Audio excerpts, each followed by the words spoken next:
नमस्कार मित्रों।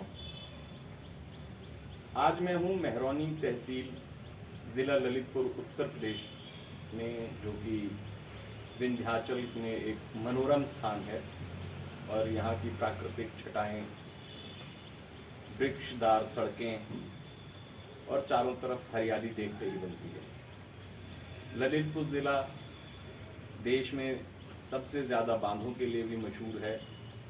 तो ये तो प्राकृतिक छटाएं मन को एक आनंद प्रदान करने वाली चीज़ें थी, लेकिन उससे भी बड़े सौभाग्य की बात है कि आज मुझे सानिध्य मिला है गोस्वामी श्री अनिल जी महाराज का, जो कि न केवल आध्यात्म में एक अच्छी समझ और मार्गदर्शक के रूप में हम सबसे रूबरू होते रहे हैं, बल्कि विज्ञान को धर्म और आध्यात्म से जोड़ने के साथ साथ स्कूली बच्चों के साथ भी तनाव प्रबंधन और उनको अपने उद्देश्य प्राप्त करने की दिशा में आगे बढ़ने के लिए प्रेरित करते रहते हैं। तो ज़्यादा समय खराब ना करते हुए आइए अब मैं सीधे उन्हीं के पास ले चलूँ आपको, और आज हम उनसे बातचीत करेंगे पॉजिटिव और नेगेटिव एनर्जी के बारे में, जिससे आजकल ज़्यादातर लोग जूझ रहे हैं। महाराज जी नमस्कार। जैसा कि आज मैं आपसे जानना चाह रहा हूँ कि ये पॉजिटिव और नेगेटिव एनर्जी यानी कि एनर्जी लेवल हर इंसान के लिए एक चैलेंज बने हुए हैं। तो हम कैसे पॉजिटिव एनर्जी की तरफ बढ़ें, या पॉजिटिव एनर्जी क्या होती है? अनुज जी, ये जो विभाजन है पॉजिटिव नेगेटिव अच्छा बुरा, ये हमारी क्रिएशन है। हम ये सब चीज़ें बनाते हैं, समझते हैं। ऊर्जा ऊर्जा है, ना तो ये पॉजिटिव है ना ये नेगेटिव। जब हम इसको ऐसे कार्यों में जो मानव कल्याण के लिए, मानव उत्थान के लिए, व्यक्तित्व में ऊर्जा के संचय के लिए ऊर्जा का जब हम उपयोग करते हैं तो वो सकारात्मक कही जा सकती है। इसी तरह से जब हम इन मानवीय मूल्यों के विपरीत अपने व्यक्तित्व विकास में क्षरण की दिशा में किए गए कृत्यों के लिए ऊर्जा का उपयोग करते हैं तो उसको हम नेगेटिव एनर्जी कह सकते हैं। लेकिन मुख्यतः अगर हम समझें तो ऊर्जा सिर्फ ऊर्जा है, ना वो अच्छी है ना वो बुरी है। अच्छा, अगर हम इसको ऐसे समझना चाहें कि मान लीजिए सिर्फ एनर्जी ही है, तो हमें ये कैसे पता लगेगा कि हमारे अंदर ऊर्जा है या नहीं है, और उसका हमारे ऊपर क्या प्रभाव होता है? देखिए, हम अगर इसको बहुत सरलता से समझें तो कोई भी कृत्य, कोई भी कार्य बिना ऊर्जा के नहीं हो सकता। अब ऊर्जा हमारे पास में, हम ऊर्जावान हैं या नहीं, हमारे मन और शरीर में एक सीधा संबंध होता है। अगर हम ऊर्जा से भरे हुए हैं या ऊर्जा का स्तर हमारे पास में अच्छा है तो वो हमारे मन को भी प्रफुल्लित और ऊर्जावान रखेगा।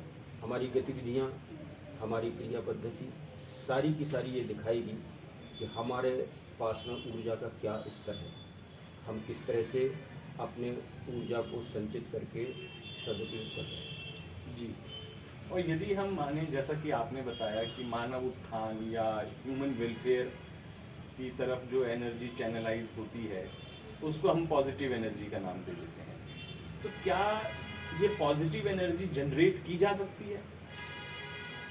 देखिए, एनर्जी तो जनरेट हो ही रही है, और जैसा मैंने कहा कि ये जो भेद है पॉजिटिव, ये हमारे उसके उपयोग पर सुनिश्चित होता है।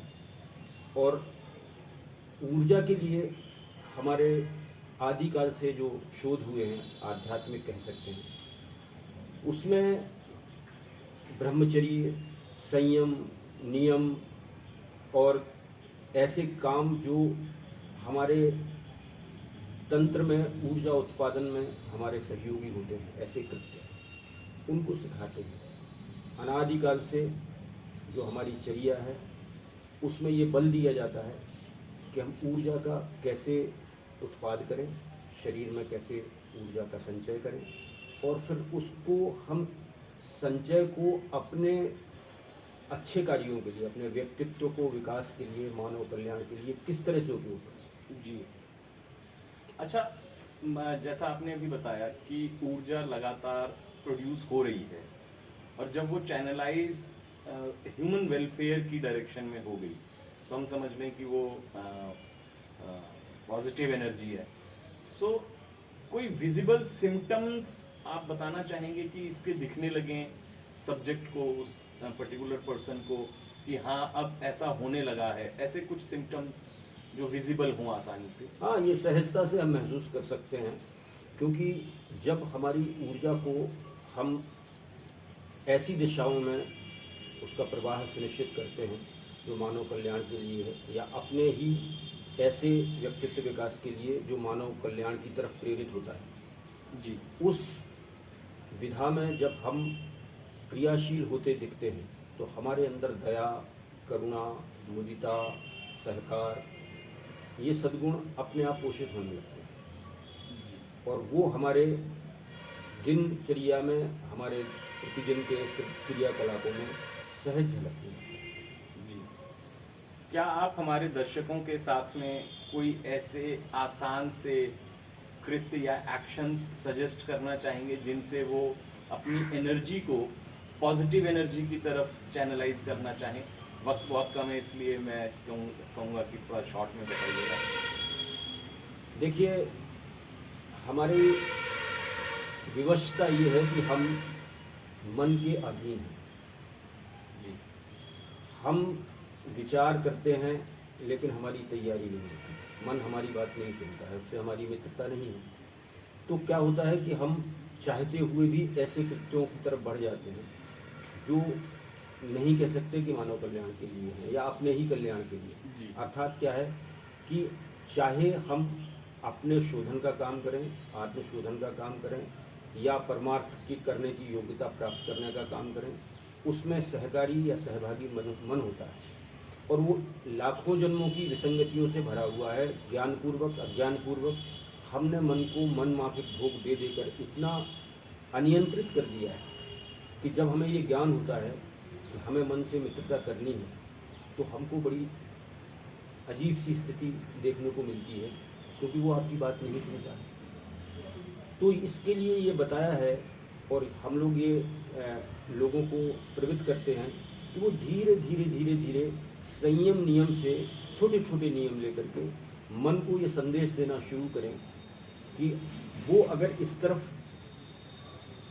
एक ऐसी क्रिया पद्धति में अपने आप को सहभागिता देता है तो उसको जो संसार के भोगों में आनंद प्राप्त होता है उससे भी ज़्यादा अधिक आनंद, सुख और शांति का वो अनुभव करेगा।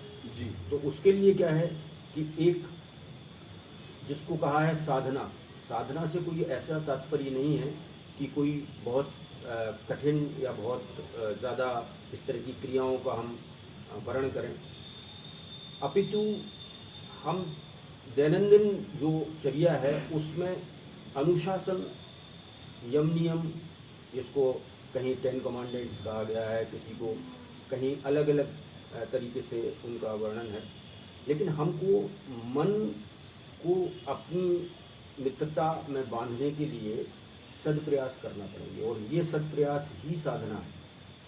जैसा कि आपने कहा कि छोटे छोटे टिप्स, तो उसमें ये है कि जब भी आप अनुशासन में हों तो कोशिश ये करें कि जिस कार्य को जिस समय आप कर रहे हैं उस समय पूरा प्रयास करें कि हम उसी कार्य को ठीक से करें।